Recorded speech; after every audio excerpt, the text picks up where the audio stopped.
Good day. We're learning the Maamar Vata Titzave that the Rebbe said in 1981. We're in chapter 5, which is page 356. So in the last chapter, the Rebbe asked a question. What's the connection between the concept of crushed for the luminary and the concept that Moshe and his extension in every generation sustain and nurture the faith of the Jewish people, enabling it to be internalized? That's what he's going to explain today. So let's get right to it. V'yesh leima, the Rebbe says, the possible explanation to the question is, al pi hayedua, based on what's known, the Zesh Yisrael Ma'aminim Belikus B'emunah Pshuta, the idea that the Jewish people believe in God with a simple faith, ve'ein tzrichim ra'yis al zeh, and they don't need any proof for this, hu mitzad shnei taimim.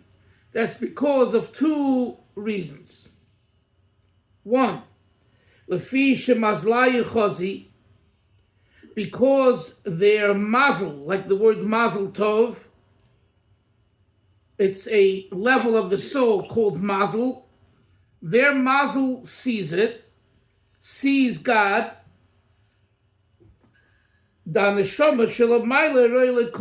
soul above sees godliness.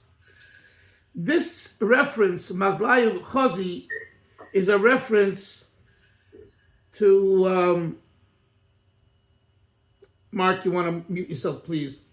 This is a reference to Daniel, the book of Daniel, where it says over there in Daniel chapter 10, verse 7, I, Daniel, was the only one who saw the vision. God appears to Daniel, but he says, only I saw it. The men who were with me did not see the vision, but a great trembling fell upon them, in that they fled to hide themselves. The sages, the Gemara says, since they didn't see it, why did they tremble? If you see the vision and it's awesome and scary, you're scared. You tremble. But if you don't see it, what are you, fantasizing, meditating? Like, come on, why are you scared? And the Gemara says, the Gemara answers the question, that even though they did not see the vision, their mazel, the source of their souls in the spiritual realms, did. And as a result of the vision perceived by their mazel, a great trembling fell upon them. And this is not Chassidus, Chaim Zev, this is a Gemara. A Gemara explaining a pasuk, a verse in Tanakh, in Daniel, in Daniel.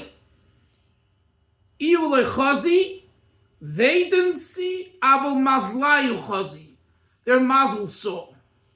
Now we understand from this, Moshe, that there's part of our neshama which we call mazel. So when you say mazel tov, which in English is loosely translated as good luck, good fortune,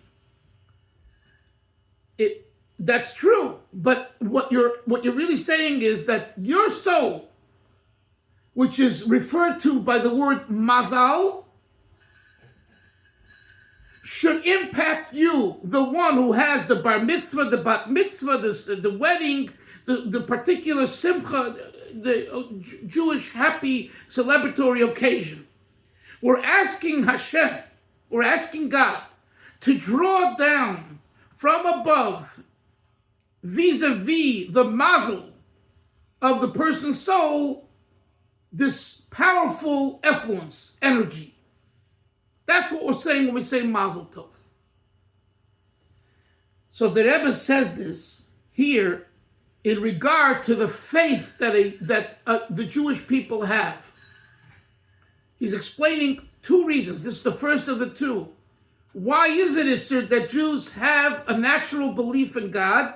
He says it's because the mazel in their neshama. the mazel of their soul, even though they don't see it, they don't perceive it, they have it. And when Hashem wants them to feel it, i.e. to be awed by it, in this case, they went and hid because it was too overwhelming, it happens. That's what he says over here. The word mazel also comes from the word v'noizel min Levonon, actually dripping from Lebanon. In Lebanon, in Lebanon, there are, I think, these trees that drip. So Chassidus explains, Kabbalah Chassidus explain that it's not just a physical tree that drips sap or whatever the case. The noizel, it drips from the level of Lebanon, which is lavan, white. It's interesting that the word levanon, its root is lavan, which is white, which is the level of purity. So ultimately, the level of Lebanon is the ultimate of purity. So that's why there is this opposition that we're experiencing with Lebanon, is because there's a fight to get to the purity. That's my own commentary as an aside. It's not relevant to the Maamar. But that's what's going on. If you want to know what is the explanation with the war in Lebanon, it's not just about Hezbollah and all that, everything else. Is that we're grappling with getting the white, Levanan, the Lavan, which is the ultimate of purity, Lavan, right? A color, a mix is already a shade. Lavan is pure. Yom Kippur, you wear white. Not just because after 120 we're buried in shrouds and it's white. It's one reason. It's because we're on a level on Yom Kippur that we're pure of sin. We're in the level of Lavan, white. So the word nozel min Levanan, it drips down from the white, from purity, into what? Into the soul.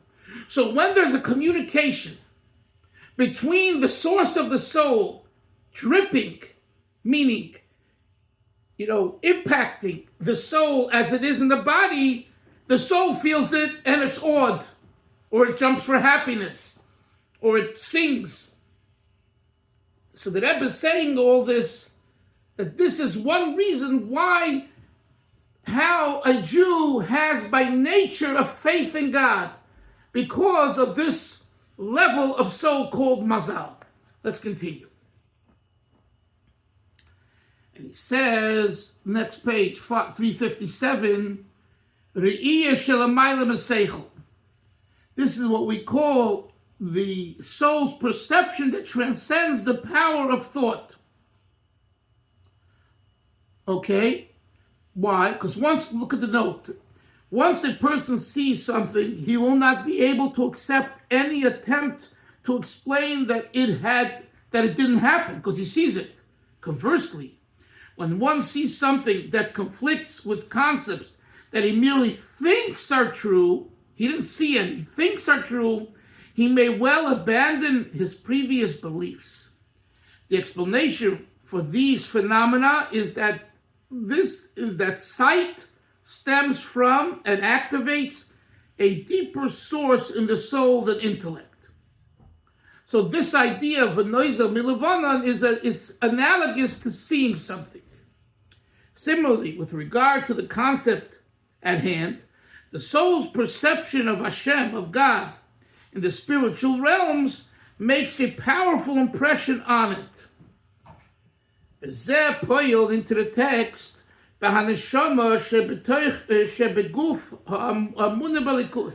this impacts the soul that's enclosed, invested in the body, that it has faith in godliness.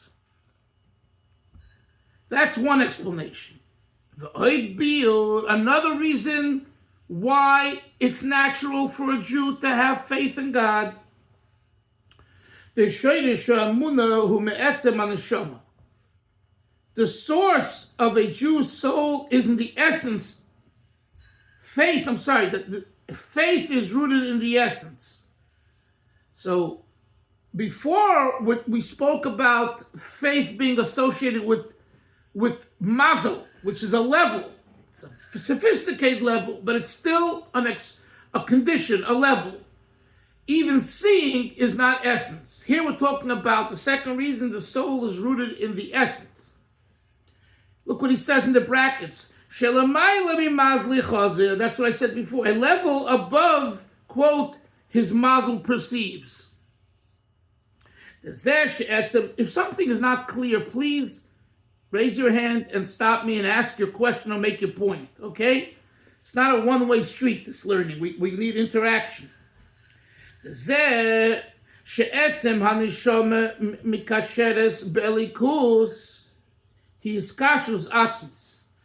essence of the soul is connected with godliness through an essential bond.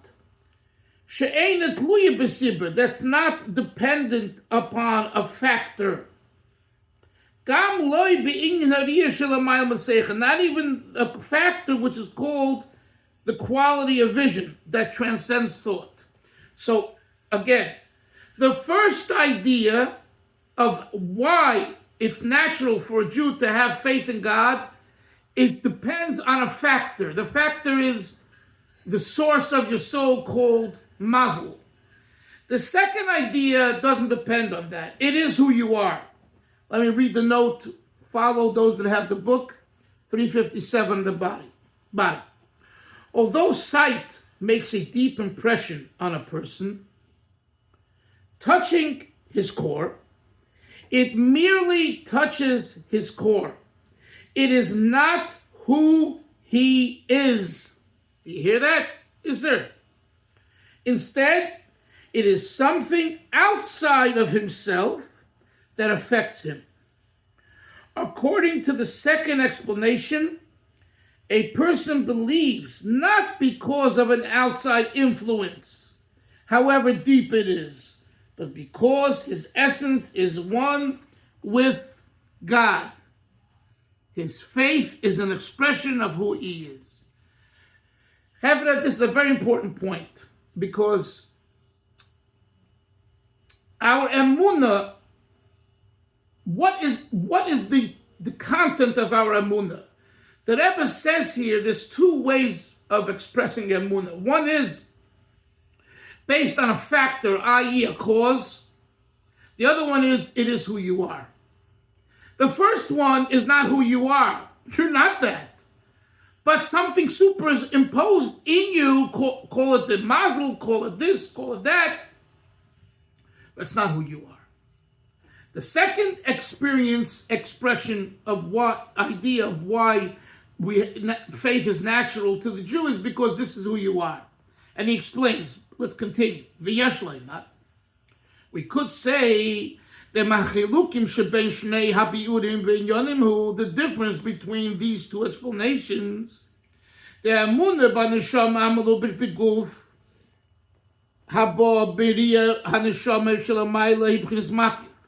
first level of faith that comes to the soul as it's invested in the body comes from what we said, seeing.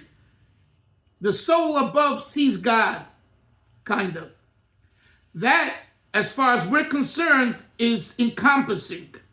The person feels that he's being influenced by a higher power. It's like the rabbi teaches you, or the teacher teaches you, and you make and based on that you make your decision, or you follow and all that, but it's not who you are. It's because you listen to some outside interference, i.e. a good interference, a rabbi, a teacher, a scholar, a parent, but it's not who you are. Let's continue. Since the soul above is truly transcendent of investing itself in the body, so when it does impact the body, since it's real, the body is not its place. The body is not really the place of the soul. So when the soul impacts the body, it kind of forces itself into the body. What does it say in Pirkei Avos? Chaim Zev, Bal korchoch atochai. You're forced to live. You like it or not. God says, Chaim Zev, soul, this day, get into the world. Out you go. You have no choice. None at all. Well, and that is a great thing. Very nice. But it's not who I am. It's been imposed upon me. Back into the text. So in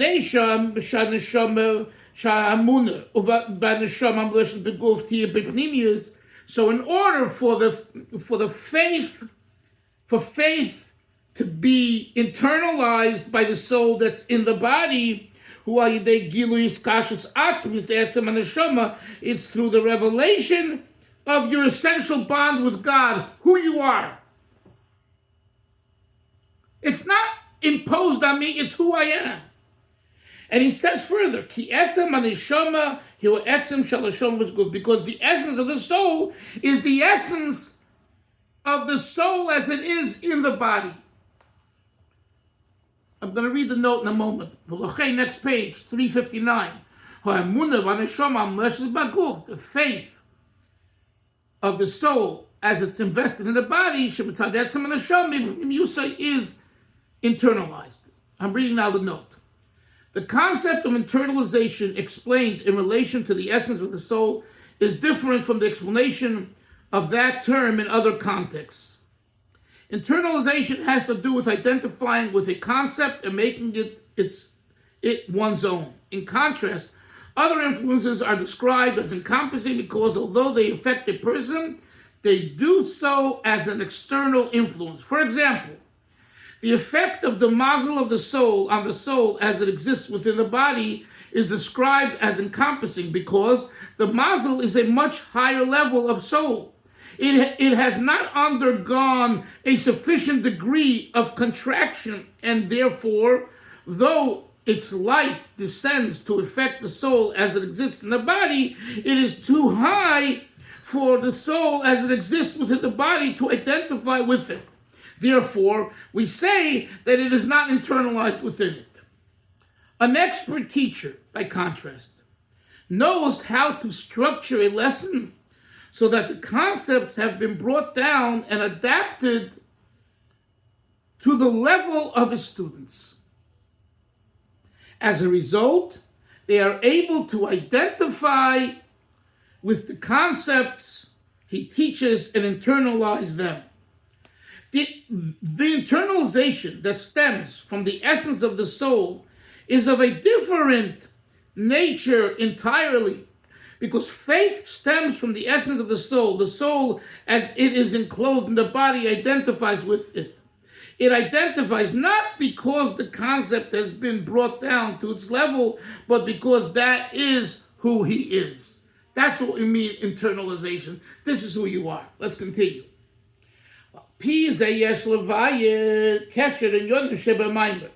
The Rebbe says, with this explanation that I just shared with you, we can explain the connection between the trajectory in my father-in-law's discourse. And that is that the concept of being of oil that's crushed, the olives that are crushed for the luminary, that comes in the Maamar as an explanation, as a continuation of the explanation of Moshe Rabbeinu being the loyal shepherd. Next page, 360. Is the fact that Moshe nurtures and sustains the faith within a Jew, that it should be internalized. Chaim Zev, you know how Moshe is able to do it? Because he reveals by us. Moshe Rabbeinu, that's why he's called Moshe, our teacher. Moshe, Mark, he's our teacher because he reveals who we are. The whole concept of a Rebbe is not just a rabbi. A rabbi doesn't tell you who you are. A rabbi tells you what to do. Is it kosher or is it not kosher? Stand up, sit down. He marries you, does life cycle events. Here we're talking about, who am I? How do I get to myself? That's what a Rebbe is. That's what the Rebbe says. That's what the Rebbe says here. He reveals your etzem haneshama. Look further. Because Moshe reveals the essence of his own soul when another Jew comes in contact with him. The essence of that Jew's soul is also called forth. And this is beyond the level called mazel.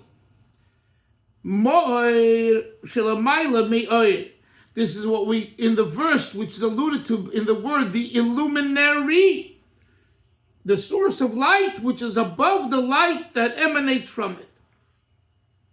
Stop. Now the Rebbe asks a rhetorical question.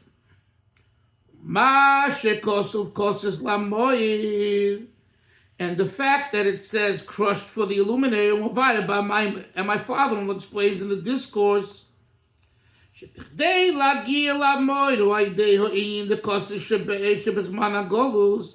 that the feelings of being crushed are experienced in exile are necessary to reach the luminary, who this is, for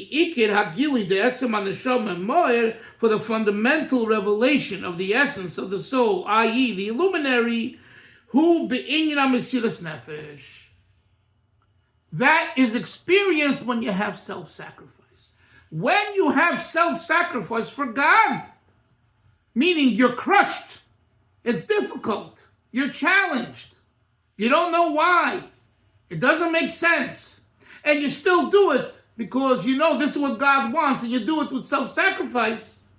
That's the positive idea of being crushed, of being downtrodden, being stifled. And when do you experience this crushed, positive crushed state? Primarily when he says during the exile, the galut, as we'll explain later. Summary. There are two explanations for the Jewish people's faith in God. Top of 361. A. The soul as it exists in the spiritual realms sees godliness. It sees godliness. This causes the aspect of the soul that is enclosed in the body to believe in God with simple faith. Number two, B, faith is rooted in the essence of the soul, not just in seeing and perceiving, but in the essence.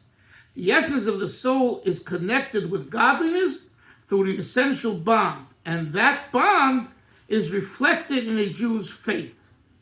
The faith which stems from the perception of the soul in the spiritual realms serves merely as an encompassing light, sovev, that is not entirely internalized. In contrast, the revelation of the essential connection with God shared by the essence of the soul enables faith to be internalized. Herein lies the contribution of Moshe. Moshe nurtures and sustains the faith of the people, enabling it to be internalized, because he reveals the essence of the soul which every Jew possesses. The fundamental revelation of the essence of the soul is through Mesiras Nefesh, which is expressed primarily in the time of exile, as will be explained.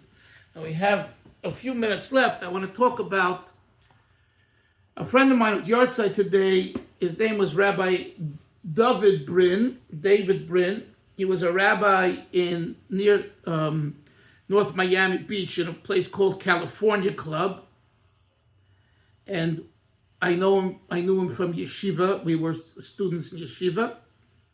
And he passed away at the young age of 40 on Vav Iyar. Today's the 6th of Iyar.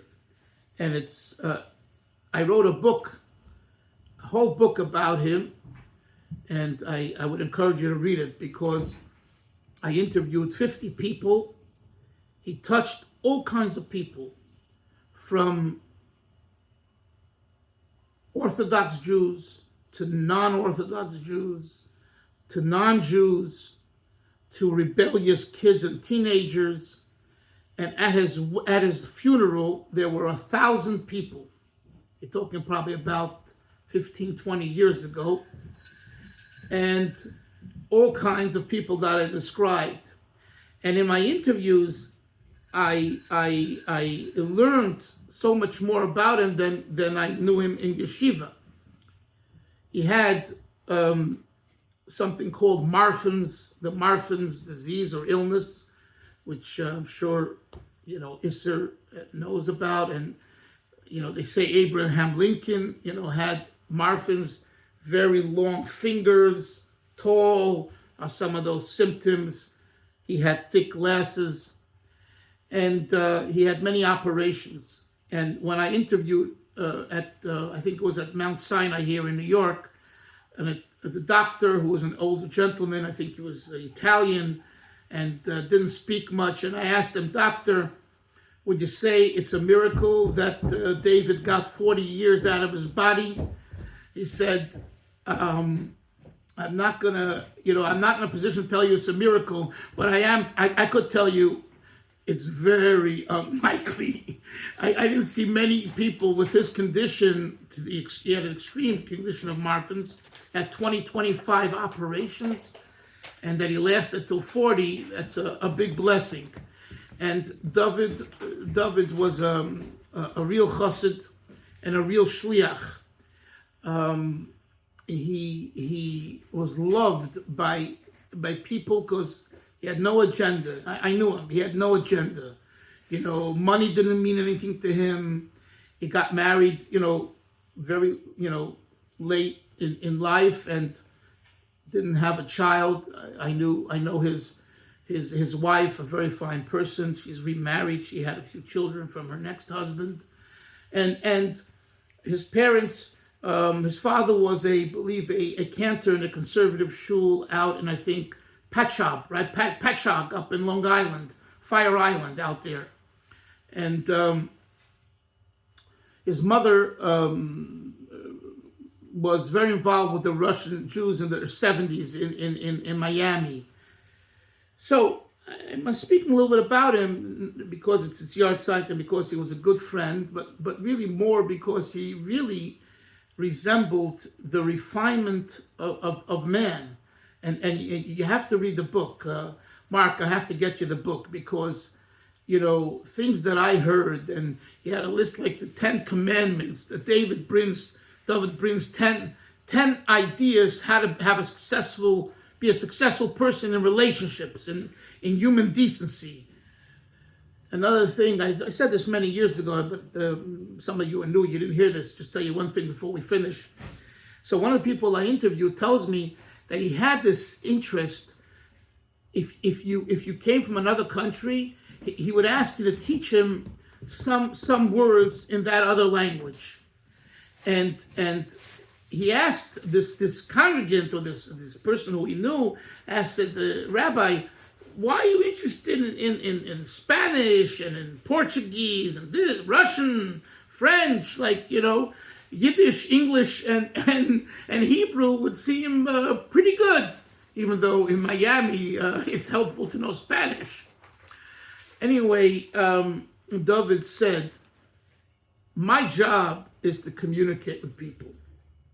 I'm a people's person, right? What's a rabbi? I'm there to help people. I can't really help a person if I don't know his language. I have to think in his language." And ever since I heard that, it's like 20 years ago when I heard this from this person who I interviewed, it left an indelible impression. To really understand a person, you need to know their language. I mean, I go a step further. Not only that, you need to know their culture. But, so this is the type of person he was, and this is what we put into the book. All these different ideas. So, and he's buried in Miami, and there was a whole question whether he should be buried in New York, and at the end he was buried there. And I say that, that Rebbe once sent his mother a check towards, I guess, his expenses, and the Rebbe wrote on it, "For the tzaddik." That's what they say. They tell me that the Rebbe called him a tzaddik. So he's definitely, was, a person who goes through suffering physically in the body, and he's able to tolerate it, and to not just tolerate it, but live with it and have simcha and serve God and help others. He was all about helping others. It's a real tzaddik. So if you're in Miami and you need a place to go, I've gone, you go there and you daven. If you can't get to Miran or the Kosel or the Rebbe or another tzaddik, whatever, it's a fine place to say a kapitel Tehillim. Chevra, we should only have simchas. I'll see everyone. Yes. Amen. Anyone want to say something? Yeah. Menashe, you want to say something? Yes, I just have a technical question. First, thank you for the class. You say the Rebbe said this Maamar originally on a Shabbos in 1981? Yes. And it was written down but not published until 1992? Correct, because Rabbi Yoel Kahn took the Maamar and made 10 pages out of 2 pages because he explains and elaborates, and then gave it to the Rebbe, and the Rebbe edited back and forth. Yeah, so the answer is it was not published. No, I had it in 1981, but just in the way the Rebbe said it then, and it was just 2 pages. It was like very brief. You understand? We had it. But in 92, it came out edited. It wasn't edited by the Rebbe till 1992. So actually, Yochanan wrote it out. That's right. Rabbi Yoel Kahn, since 1986 till 1992, wrote out select Maimorim, which are found in the 5 volumes of the Sefer HaMaimorim Melukit of the Rebbe. He chose the discourses that he heard and he was enamored with, and he then spent 54 hours, 36 to 54 hours in a room, didn't go anywhere except, to daven there, and went to the bathroom and ate something, and the rest was thinking and writing, and then sent it to the Rebbe. The Rebbe edited it and sent it back out. Rabbi Yoel Kahn made corrections, sent it back, and at a certain point, if the Rebbe liked what he saw, he approved it. Interesting. Yeah. Okay, thank you. Okay, thank you. You're welcome. Have a great Shabbos. Yoini Zay gesund, everybody. See everyone next week. Bye-bye. Take care.